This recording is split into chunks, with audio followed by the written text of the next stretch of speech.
ఉల్లిపాయల రేట్లు పడిపోయినప్పుడు, కరెంటు ఛార్జీలు పెంచినప్పుడు రాజకీయ నాయకులు రోడ్డెక్కి ధర్నాలు చేస్తారు. కానీ నాకు ఎమ్మెల్సీ పదవి ఇవ్వకపోతే ధర్నా చేస్తా అంటున్నారు మహిళా కాంగ్రెస్ ప్రెసిడెంట్ సునీతారావు. మరి మేడం ఎక్కడ ధర్నా చేస్తారు, ఎవరు నిలదీస్తారో చూద్దాం. నమస్తే మేడం. మా dare and dynamic Revanth Reddy గారి నాయకత్వంలో అన్ని రాష్ట్రాల కంటే కూడా తెలంగాణ రాష్ట్రం నంబర్ 1లో నిలబడడం, తెలంగాణ అధ్యక్షురాలికి ఆ అవార్డు దొరకడం నాకు నిజంగా కూడా గర్వకారణం. Congratulations madam. అవార్డు గెలుచుకున్నారు కదా, ఇంకేదన్నా పెద్ద పదవి కావాలని అడగపోయారా? మా అధ్యక్షురాలతో చెప్పడం జరిగింది సీఎం గారు.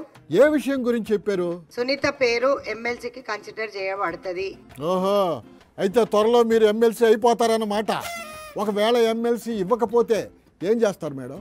ఇవ్వకపోతే 100% కొట్లాడతామని కూడా చెప్తున్నాం. అరే, సొంత పార్టీ మీదే ధర్నా చేస్తారా ఎమ్మెల్సీ పదవి కోసమా? రాబోయే కాలంలో మాకు పెద్దపీట వేయాలని మేము కొట్లాడుతున్నాం. అలా అడిగారు, బాగుంది. అయినా మీకు పెద్ద పీట వేస్తామని మాట ఇచ్చి ఆ తర్వాత ఆ పీట తీసుకెళ్ళి ఇంకెవరికన్నా వేస్తే ఎట్టా? ఇవ్వకపోతే 100% గాంధీ భవన్ మెట్ల మీద కూర్చొని 100% మా రైట్ తీసుకునే వరకు మేము కొట్లాడతాం. గాంధీ భవన్ మెట్ల మీద కూర్చుని ఏం చేస్తారు మేడం? పిసిసి అధ్యక్షులను కూడా రానియకుండా ఇక్కడ ఆపుకుంటాం మేము. ఇది మరీ బాగుంది మేడం.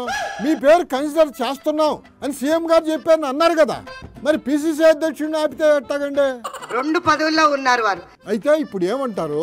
కనీసం మా చెల్లెళ్ళకు ఒక్క పదవి ఇవ్వమని కూడా నేను అడగడం జరిగింది. మీకు న్యాయం జరగకపోతే ఏం చేస్తారు? అన్యాయం జరిగితే మాత్రం ఊరుకునేది లేదు, ఖచ్చితంగా మేము నిలదీసి అడుగుతాం. అడగండి మేడం, అస్సలు ఊరుకోబాకండి. అవార్డు వచ్చిన మీకు కాకుండా వేరే వాళ్ళకి కట్టిస్తారు, మీరేం తగ్గబాకండి.